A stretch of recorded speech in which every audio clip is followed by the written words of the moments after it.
আমাদের প্রশ্ন, ফ্যাসিবাদের সবচেয়ে কঠিন সাক্ষী আজহারুল ইসলাম সাহেব মুক্ত হলেন না কেন?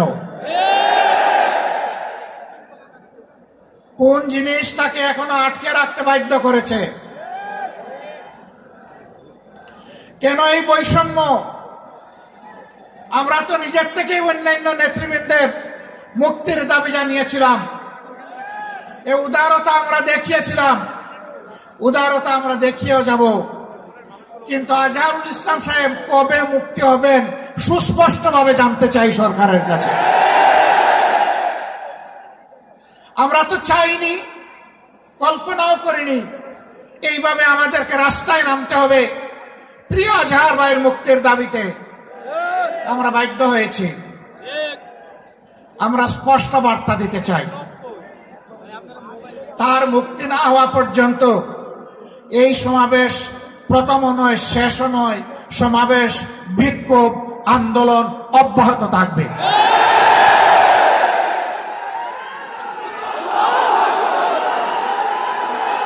আমরা আশা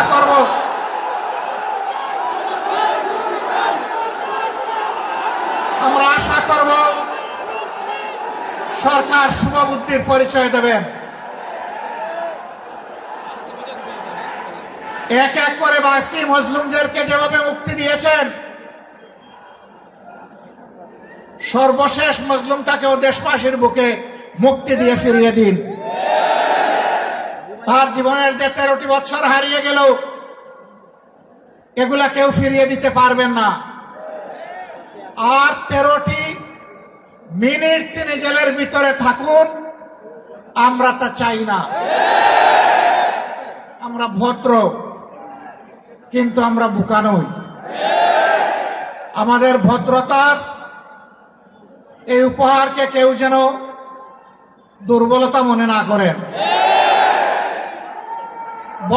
ভদ্ররা যখন শক্ত হয়, তখন কি পরিমাণ শক্ত হতে পারে 15.5 বছর তা বাংলাদেশ দেখেছে। আমি কারো কথা বলবো না, কে কি করেছেন, কোথায় আপোষ করেছেন করেন না, এটা আমার সাবজেক্ট না। কিন্তু মহান আল্লাহর পর ভরসা করে মহান আল্লাহকে সাক্ষী রেখে বলছি 15.5 বছর মহান আল্লাহর দেওয়া শক্তির কারণে, মহান আল্লাহকে ভয় করার কারণে বাংলাদেশ জামাতে ইসলামী কোনো অপশক্তির কাছে কখনো মাথা নত করেননি। জীবন দিয়েছে, আপোষ করেনি। বহু আপোষের প্রস্তাব আমাদের কাছে এসেছিল। ফাঁসির কাস্টে নেতৃবৃন্দকে পাঠিয়ে দেওয়ার আগে জনে জনে দফায় দফায় প্রস্তাব এসেছিল।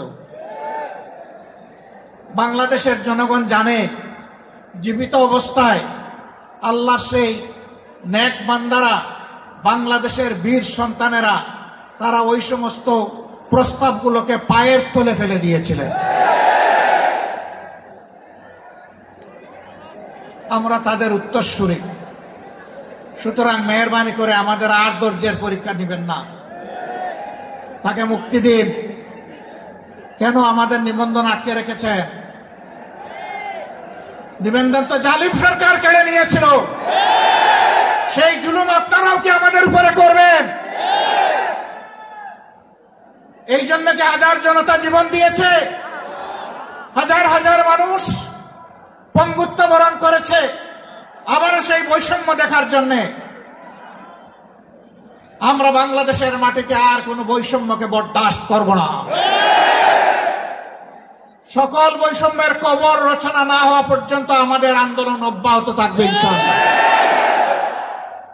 আমি প্রিয় সহকর্মীদের কাছে জানতে চাই, 15.5 বছর জীবন দিতে যেমন ভয় করেন নাই, গুলির সামনে বুক পেতে দিতে ভয় করেন নাই, সর্বশেষ জুলাই আন্দোলনে শরিক হয়ে যেমন করে দেশপ্রেমের দায়িত্ব এবং দেশপ্রেমের প্রমাণ পেশ করেছেন, একটি মানবিক বাংলাদেশ, বৈষম্যহীন বাংলাদেশ গড়ে তোলা পর্যন্ত আপনারা কি একই লড়াই করার জন্য প্রস্তুত আছেন?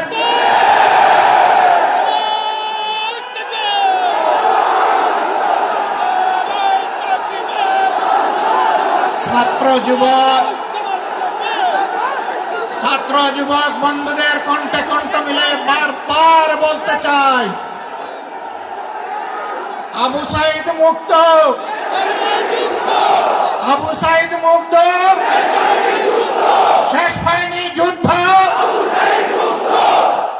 এই যুদ্ধ চলবে ইনশাআল্লাহ। আমাদেরকে মেহরবানি করে কেউ নতুন করে আর চোখ রাঙাবেন না।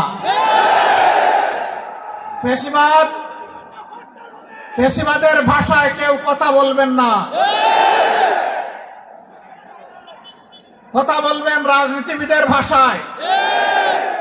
আমরা ওয়েলকাম করব, অভিনন্দন জানাবো, সমালোচনা করবেন, চুমু দেব, কিন্তু চোখ রাঙাবেন না মেহরবানি করে। এই সংগঠন কারো চোখ রাঙানোর পরোয়া করে না।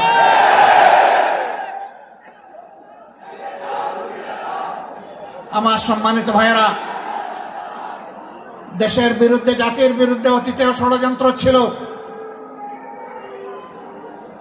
ফ্যাসিবাদের পতনের পরেও ষড়যন্ত্র অব্যাহত আছে। এক এক করে আল্লাহ তাআলা সকল ষড়যন্ত্রকে ব্যর্থ করে দিয়েছেন। আমরা আশাবাদী একটা ঐক্যবদ্ধ জাতি আগামীতেও সকল ষড়যন্ত্র আল্লাহর সাহায্যে ব্যর্থ করে দিবে ইনশাআল্লাহ।